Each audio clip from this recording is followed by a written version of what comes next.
Welcome in, teachers and staff. Today we're going to be talking about synchronous and asynchronous learning. So, synchronous learning, some of the pros for this are that there are face-to-face interactions with real-time educators and students. There's a immediate feedback that is provided for students, and there's a learning curve that is accelerated due to the real-time live interactions and instruction.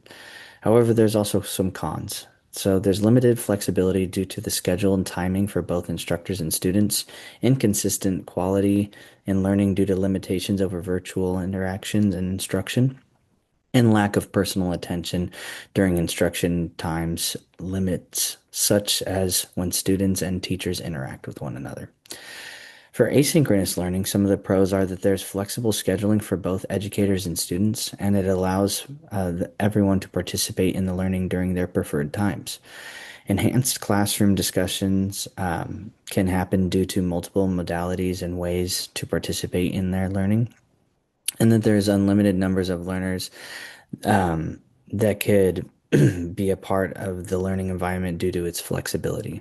Some of the cons are that there's a lack of immediate attention and feedback due to asynchronous learning environments.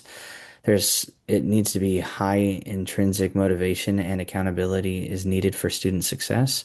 And there's difficulty forming meaningful relationships with peers and educators without face-to-face interactions. Some of the teacher tips are to be authentic in the way that you teach and to keep your teaching styles and strategies that are you're most familiar with and show your students your personality so that they can connect with you. You also want to maintain consistent schedules and routines as much as possible to show consistency and expectations with students.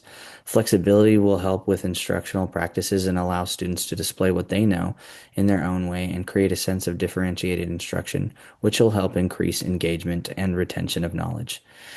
Communication is key for helping students stay on track with classwork, assignments, group work, and homework. Communication with parents through a learning management system or LMS allows for full transparency on how the child is doing in your classroom and with behavior management. Lastly, organization in learning materials and instruction helps reduce students' cognitive load and enhances student learning by limiting the amount of text when presenting information. Thank you.